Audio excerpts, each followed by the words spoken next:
They take an oath. I will abstain from every voluntary act of mischief and corruption. We give them a privilege. With purity and with holiness I will practice my art. But who's watching them?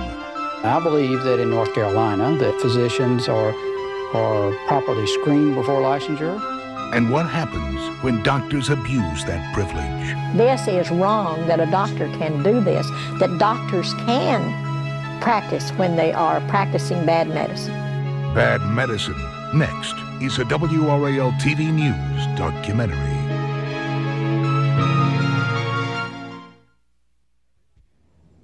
Good evening. Every night we bring you the day's news from behind this desk. Tonight, I bring you one story that we felt deserved a little closer look.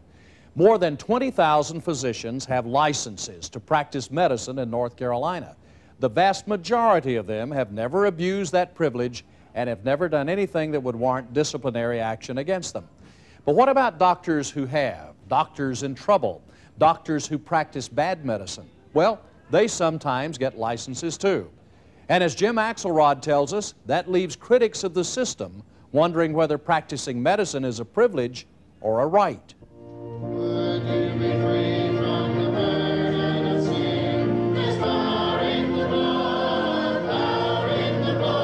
Over and over and over, doors were shut for us. And I would, that night, I would pray, Lord, do you want me to keep going with this? If you do, open a door. If you don't, keep them shut. Within a day or two, another door would open. Juanita Beal believes that her prayers opened those doors. Ask around the sleepy town of Durant, Oklahoma, though, and you might find that it was as much perseverance as prayer. You see, Durant is one of those towns where Main Street is still Main Street, and the people pretty much keep to themselves. Not Juanita Beal, though. Ever since her daughter, June McCann, died 3 years ago, she's questioned just about everybody to find out how it happened. Yesterday, when I put those flowers on the grave, I made a promise to her that I will never stop. Every time I've gone out there, I have knelt down and I've said, I will never quit. And what she found in her 3 years of investigative work is pretty much the same thing prosecutor Maria Maloney has found. Evidence that led Maloney to file second-degree murder charges against the doctor married to June McCann. Evidence that says June McCann died from drugs prescribed to her by her husband. And so why should anyone in North Carolina care about a doctor charged with murder in Durant, Oklahoma? Well, Dr. McCann also holds a license in North Carolina and has been able to practice there despite being under investigation for his wife's murder. In essence, he delivered controlled dangerous substances outside the scope of the way the law normally allows it. Was Dr. McCann prescribing narcotics for his wife? That is one of the allegations, yes. In what quantities? That would not be appropriate for me to go into. What kinds of narcotics were they? Controlled dangerous substances. And is it your allegation that these drugs killed June McCann? That is the allegation, yes. So on May 11th of this year, Maloney charged Dr. Burl McCann with second-degree murder. This is the best thing that I have seen in 3 years. The charge is based on an Oklahoma law that says if someone dies during a felony, the person charged with that felony can also be charged with murder. We're innocent of any wrongdoing, and that will become clear later on. Thank you very much. Mr. McCann, Good do you have day. any comments? It's not Mr. McCann, it's Dr. McCann. Thank you. Since his wife's death and during Maloney's investigation, Dr. McCann continued to practice. He worked through physician-provider services like MedStaff in Durham, North Carolina. Companies like MedStaff provide physicians to hospitals on a temporary basis, and it was because of jobs offered through these companies that McCann ended up needing a license to practice in North Carolina. Doc, are you practicing right now? The North Carolina Board of Medical Examiners gave Dr. McCann that license in September of 1992, 14 months after his wife's death.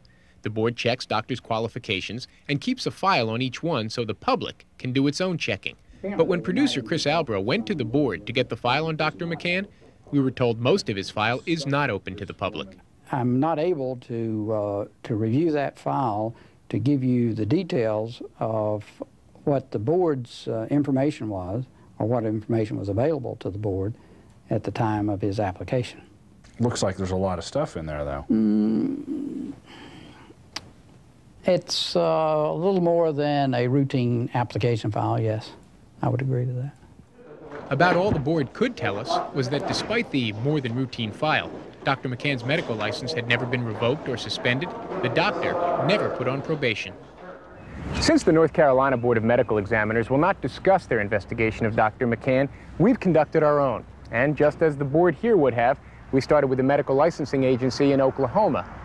Dr. McCann's file at the Oklahoma Licensure Board is open to the public, and according to documents in the file, members of the Oklahoma Board knew before June McCann died that the doctor's prescription writing violated the Medical Practice Act. In a final order issued just 2 days before June McCann died, the board reprimanded Dr. McCann for unprofessional charting on records of his spouse, J.M.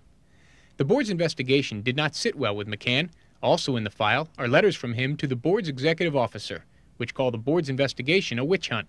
In another letter, McCann tells the board that the reprimand is, quote, hindering my licensing in other states. The primary duty of the board is to protect the public. Dr. Gerald Zumwalt is the executive officer of the Oklahoma Licensure Board. He says that when the board met to decide how to discipline McCann, no evidence of wrongdoing by the doctor was ever presented. Therefore, the board plea bargained, and McCann was given the reprimand, the least severe form of discipline. Why wasn't the evidence presented? In effect, why did the board offer Dr. McCann a plea bargain? Because the prosecution chose to present the joint announcement rather than presenting evidence. You want to know what? You want to know what I infer from that? Yes. I infer from that for some reason they did not have the witnesses to uphold the allegation. So where is Prosecutor Maria Maloney finding enough evidence to back up her charges that Dr. McCann was illegally prescribing drugs to his wife? Well, copies of pharmacy records obtained by both WRAL-TV and the District Attorney's Office indicate that in just 1 year, Dr. McCann wrote prescriptions to his wife for hundreds of pills. The medications include Percocet, morphine, Wyjecek, Demerol, and Xanax, all considered by the Drug Enforcement Administration to be highly addictive. The prescription writing went on for years, starting just after a jaw operation June McCann had in 1988 and ending just days before her death in 1991. A doctor is obviously allowed to deal with a patient's illness, but as I said, we are prosecuting him on a theory that the administration of the drugs was inappropriate and, in fact, illegal. And I don't have any comment, neither does Dr. McCann, other than what I've said. Where he's practicing now? Do you understand English? At his arraignment on the murder charges, McCann refused to comment, and neither he nor his attorney would return phone calls to WRAL-TV. But according to family members, Dr. McCann claimed his wife had lupus, a potentially deadly illness affecting the body's connective tissue. In a letter written to June McCann's brother, the doctor claims June was fading at the end, losing her vision, grip, sensation in hands and feet, balance, and memory. But WRAL-TV also obtained copies of lab reports from several medical clinics where June McCann was tested. All of the lab reports indicate that June McCann did not have lupus. Are you saying to me, if she had lupus, then you wouldn't be prosecuting him for administering drugs illegally? Essentially, that's correct. So it comes down to a question of the board being satisfied with the information it has? Yes. And if that information is out there for you to acquire, do you go after it to acquire it? Yes. Can you at least tell us if the board ever called the prosecutor investigating Dr. McCann? Can't tell you that. Did the state of North Carolina ever contact you? Not to the best of my knowledge, no. I know I have no correspondence from them, and I do not recall any telephone conversations. Unless the board can prove that the doctor actually murdered somebody in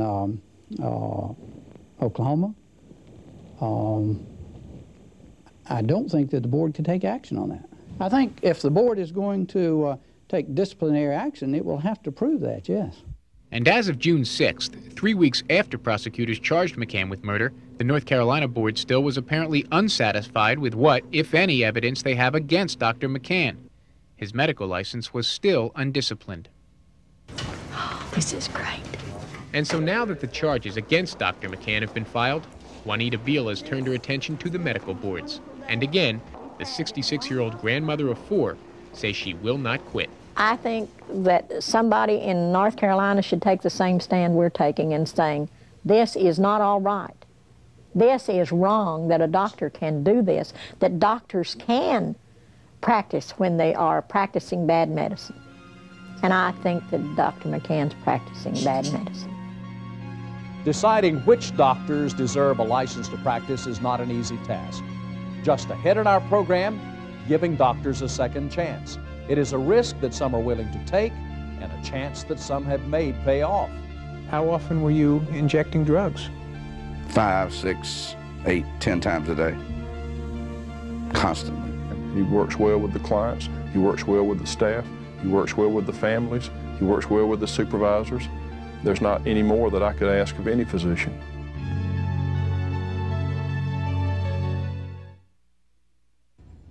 The state receives thousands of applications for medical licenses every year. In all of those, the Board of Medical Examiners is bound to run into physicians who have been in trouble. So, should those physicians be denied a license? Maybe not. Maybe some physicians deserve a second chance. And maybe some physicians make those second chances work. He was hired in 1982.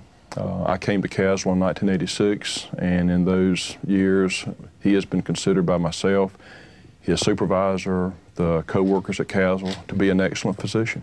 Jim Woodall is the director of the Caswell Center, a sprawling state mental hospital in Kinston, North Carolina, that treats more than 700 patients. He is talking about the chief of staff there, Dr. William Cromer.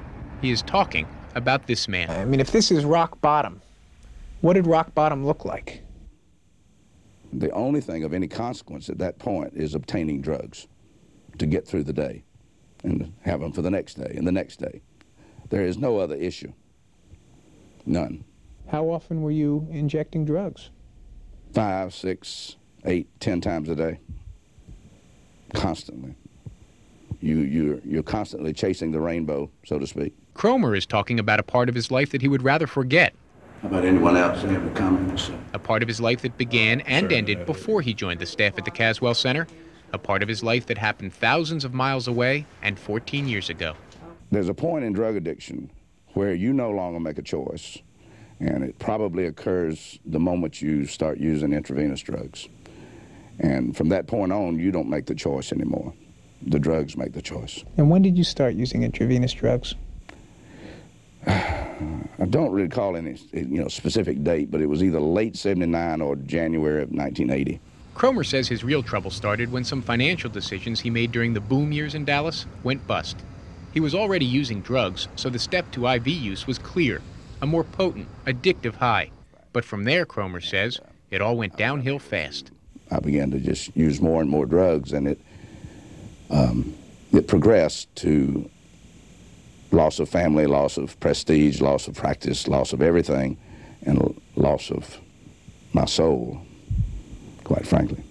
During this time, Cromer was the target of a Drug Enforcement Administration sting, and in October of 1980, the U.S. Attorney's Office in Dallas indicted him on 31 counts of illegally writing prescriptions. According to the indictment, Cromer was part of a conspiracy in which he wrote prescriptions in the names and addresses of false and fictitious persons. My interest was to obtain the drugs for myself. Cromer says there was no conspiracy, however, and in December of 1980, he pled guilty to simply one count of illegally writing prescriptions. Was it simply abuse, or was there ever a sales or distribution component to your problem? No, I was practicing, certainly not a high brand of medicine, but I was obtaining the drugs for my own self. The drug Cromer was so addicted to was a widely abused amphetamine diet pill called Preludin. Its potential for abuse was so high, in fact, that it was one of the reasons Boehringer Ingelheim, the manufacturer, discontinued production. In his search for a high, Cromer would cook the drug down so it could be taken intravenously. So how does someone go from IV drug user to chief of staff at this state mental hospital? Well, after 15 months in federal prison, Dr. Cromer decided he needed to come home to North Carolina, where he was born, raised, educated, and first licensed to practice medicine. And since he had served his time, the North Carolina Board of Medical Examiners had no problem with that plan either. The purpose of the Board of Medical Examiners is to regulate the practice of medicine in the state, and as part of that is the protection of the public.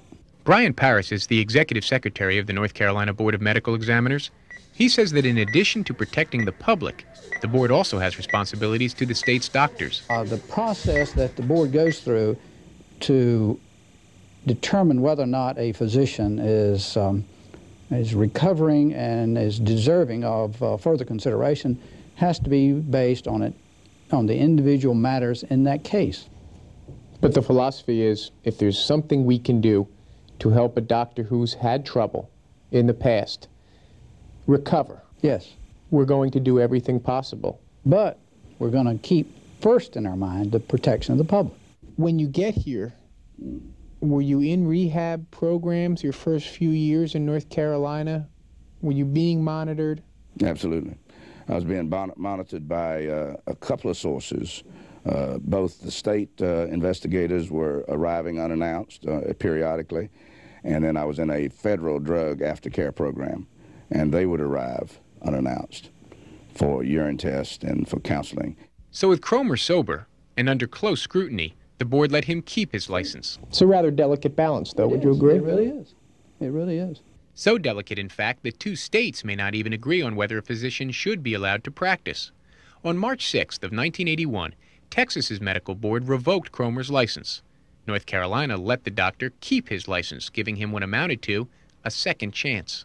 Without the second chance and without that decision, I could have gone the rest of my life and been a good doctor, but not been allowed to demonstrate it. And when you got back here and you're starting to put your life back together, finding the job, of course, must have been a very important first building block in reestablishing a sense of normalcy in your life. It was essential, as far as I was concerned. So Cromer applied to the Caswell Center, the state mental hospital where he is now chief of staff. Were he to apply today, he could not be hired because state law now says convicted felons can't get jobs with the state. On July 1st, 1982, Cromer started work at Caswell. Explain to me, help me understand how somebody how someone arrives at a chief of staff's position with a prior felony conviction and a revoked license in another state. I didn't start out or intend to become chief of staff. I started out and intended to be the best doctor that I could be. And according to those around him, that's exactly what Cromer did. And whether he planned it or not, in 1986, he became chief of staff at the Caswell Center. He had difficulties as other physicians and other individuals had in life. He has picked himself up and become an excellent physician and a contributor to North Carolina. While supervisors and coworkers like Director Jim Woodall can't say enough good things about Cromer, he is not the only physician that has recovered from a problem that many people would deem unacceptable for a doctor. So how many doctors have you helped over the years? 450 in 5 years. Dr. Robert VANDERBERRY heads the North Carolina Physicians Health Program. Their primary task is getting physicians with chemical dependencies into recovery programs so they can go on with their lives and their careers. There's not one person that I've ever met, a physician or otherwise, who's ever planned to be an alcoholic or an addict. Never. People were doing it to change the way they felt. And physicians are people who have good days, and they have bad days, they have stressful days, and maybe more than most. But VANDERBERRY says that physicians can also recover from addiction like other people. The Board of Medical Examiners agrees, and that's why, in some cases, doctors with substance abuse problems are allowed to continue practicing. Brian Paris. And if that physician can show the board that he or she has seen the errors of their ways, that they are now on a recovering program, that that can be supported by whatever evidence that might be available, and then I would say that the board would consider that and would make some decision. And that decision may be the same one they made in Dr. Cromer's case, the one all his co-workers and patients seem to be thankful for. The decision to let him continue practicing. He's a very compassionate man. He works well with the clients. He works well with the staff. He works well with the families. He works well with the supervisors. There's not any more that I could ask of any physician. I think the biggest argument is, and what has to be decided, and no one can absolutely know this ahead of time, is that whether or not a person is fundamentally a criminal and became a drug addict as a sort of a side effect, or whether their aberrant behavior was a direct consequence of the drug addiction. And in my case, I'm quite satisfied that in the absence of drug addiction, I've never done anything and would never do anything. The board chose to believe the latter, that my behavior was a result of drug addiction. And I spent the last 12 years busting my butt to prove those people correct. So how good are our doctors, and how good is the system that watches over them? Still to come tonight, the practice of policing doctors. I believe that the quality of care that's provided in North Carolina is greater than what you would find across the country, and I believe that. So who is supposed to protect the people? That's right. Who's protecting them? It certainly isn't our medical licensure boards.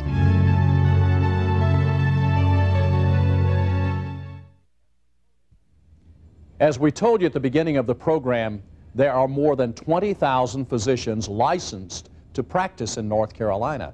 More than 13,000 are actually practicing. So how closely are they watched? And perhaps more importantly, are we still able to ensure that when you go to a doctor, you are not getting a dose of bad medicine? Is there any other state in the United States that has a better system of monitoring doctors? The quality of care that's provided in North Carolina is greater than what you would find across the country. Brian Paris represents the North Carolina Board of Medical Examiners, the state agency that regulates the practice of medicine and protects the public from unsafe doctors. The board not only watches over physicians already practicing in the state, but screens new applicants as well. I'm just curious, how many applications does the North Carolina Board of Medical Examiners get each year? I think more important to your question is the fact that the board licenses 1,200 or 1,300 doctors a year. Out of completed applications, how many would you say the Board of Medical Examiners looks at and determines that this person, it would be a risk for the people of North Carolina to have this person practicing here? My recollection over the years probably is 2 or 3 a year that would be denied. In addition to denying new licenses, the board can discipline doctors already practicing. In 1992, the board suspended 10 licenses, revoked 7, and required 17 other physicians to sign consent orders, which let a doctor practice under a set of additional regulations. Critics say that's not enough. According to a book published by the consumer watchdog group Public Citizen, only 0.5% of doctors in the U.S. face serious disciplinary actions each year. The book also ranks state medical boards according to how many serious punishments they hand down. North Carolina was the 34th toughest. But Paris says that the low number of disciplinary actions taken by the board prove it's doing its job, keeping dangerous physicians from practicing in the state. But do you think that with 20,000 doctors, it's a task that is simply too big for a single board to acquire all the information it needs to make all of the decisions about whether these doctors should be practicing? We often ask that question of ourselves. We currently have 6 investigators. They are busy. And how do North Carolina's 6 investigators compare to other states? Well, in Oklahoma, the toughest state in the nation, according to Public Citizen, there is 1 investigator for every 1,300 physicians. In North Carolina, there is 1 investigator for every 2,400 physicians. And despite the fact that Oklahoma has only half as many doctors as North Carolina, its board handed down almost double the number of punishments. There is always room to expand that. I can assure you of that. I don't believe that it's stretched to the point that public safety is jeopardized at this point. And in the final analysis, that is what the stories of Dr. William Cromer and Dr. Burl McCann are all about. Is practicing medicine a privilege or a right? And in making that decision, is the Board of Medical Examiners ensuring that no one in North Carolina gets a dose of bad medicine? Why are we here? Are we here to protect the public? Are we here to rehabilitate physicians? What is our purpose here? And I believe that their answer is that they're here to do both, if possible, for the good of the public. And if a choice to rehabilitate the physicians. Pardon me? If a choice has to be made between the two? Then they're going to make the choice of protecting the public. I can assure you of that. It is a very delicate balance. On the one hand, the public's right to good medicine. On the other, a doctor's privilege to practice. And charged with preserving this balance is a board of 12 people, experts in the field of medicine who must diagnose much more than disease. 12 people who must judge other people on much more than an X-ray or a lab result. Theirs are not easy decisions to make. A license to practice may be good medicine for a doctor, yet bad medicine for the public. And there is no prescription to guide them, no test with conclusive results, only one human judging another. Good night, and thank you for joining us.